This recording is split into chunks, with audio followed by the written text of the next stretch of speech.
Bonjour, je suis Denise Dunant, art thérapeute, mais aussi éducatrice de la petite enfance, spécialiste de l'enfant depuis plus de 20 ans. Et dans ma pratique, j'ai souvent rencontré des enfants qui manifestent la peur qui se manifeste régulièrement au moment de la séparation.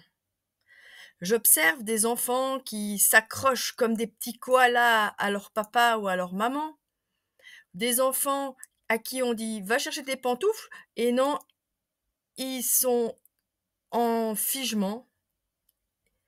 Des enfants qui arrivent avec la joie, puis quand ils réalisent que papa et maman vont partir, se mettent à pleurer. C'est toutes sortes de réactions parce que leur physiologie interne leur indique de la peur.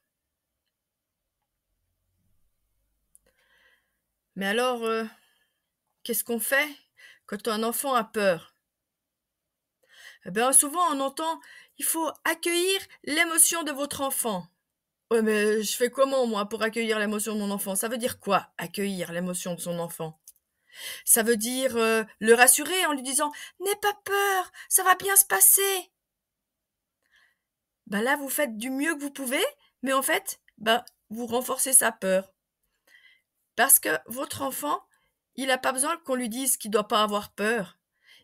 Quand vous lui dites: «N'aie pas peur», eh bien, entre ce qu'il ressent et ce que vous lui dites, il comprend plus rien. Donc il a encore plus peur, parce qu'il ressent quelque chose, puis vous lui dites: «Non, tu as pas le droit de ressentir ce que tu es en train de ressentir». Mais comme je disais à un papa ce matin, bah, quand on ne sait pas les choses, on les sait pas, on peut pas les faire. C'est pour ça que je fais cette vidéo, parce que je trouve important que les parents puissent comprendre quand accueillir, ça veut dire ce qu'on voit. C'est juste nommer le comportement qu'on observe chez notre enfant. De dire: «Oh là là, bah, je vois que tu t'accroches très fort à mes bras. Oh, je vois que tu t'accroches à ma jambe. Oh, je vois que c'est difficile pour toi d'aller chercher tes pantoufles. Je vois que». Et puis en nommant, après on peut aussi poser la question: «Eh bien, est-ce que tu aurais par hasard peur?» Et là, si l'enfant a vraiment peur, il va vous répondre «oui». Et si vous lui dites: «Mais il ne faut pas avoir peur», eh bien ses pleurs vont redoubler. Mais essayez la phrase: «Je o je vois que tu me dis que tu as peur. Eh bien tu sais quoi?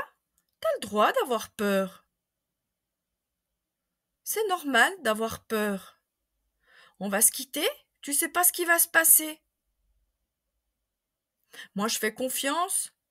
Là, bah, si c'est avec moi, il pourrait dire: «Je fais confiance à Denise, elle va bien s'occuper de toi». Ou on peut aussi lui dire: «Tu sais, tu as peur, mais à l'intérieur de toi, tu as tellement de force que tu vas y arriver. Tu vas arriver à dépasser cette peur. Tu vas arriver à passer une bonne matinée. Parce qu'à l'intérieur de toi, tu as des bonnes ressources.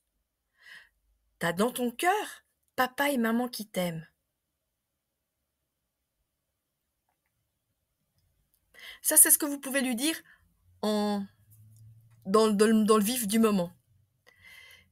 Mais quand vous êtes avec votre enfant, il y a des choses que vous pouvez faire avec lui. C'est jouer avec lui. Essayez le memory.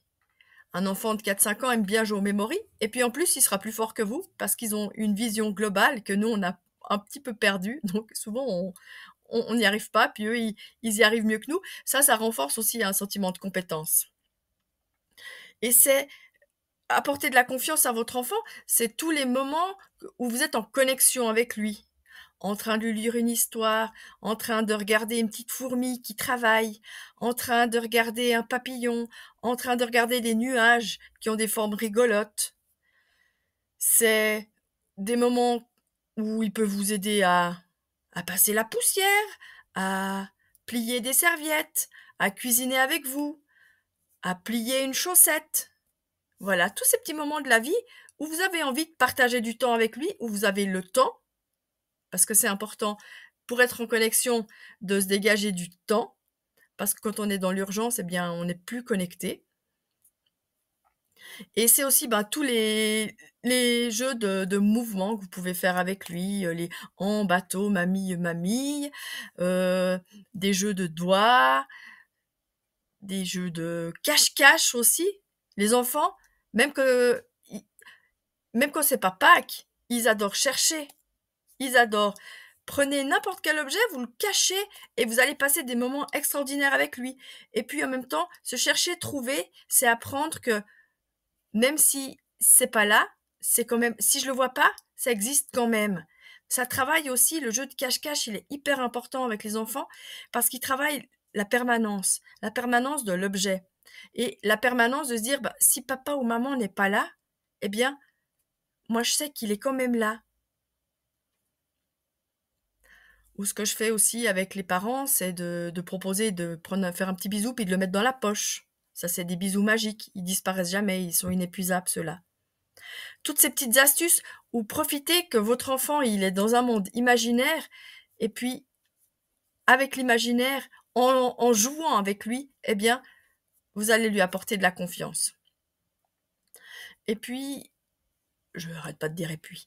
Dans une autre, vidéo que je vous ferai tout prochainement, je vous parlerai aussi de pourquoi les enfants d'aujourd'hui, de 2023, qui ont à peu près entre 4, 5, 6, 7 ans, ils ont souvent de l'agressivité ou beaucoup de peur.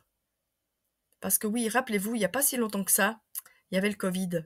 Et puis ça a vraiment impacté aussi la confiance qu'ils peuvent avoir dans la vie. Mais ça, c'est le sujet d'une autre vidéo. Merci de votre écoute et puis à bientôt. N'hésitez pas à vous abonner, à commenter et même si vous trouvez que ce sujet est intéressant et puis peut aider un autre parent, ben, n'hésitez pas à partager.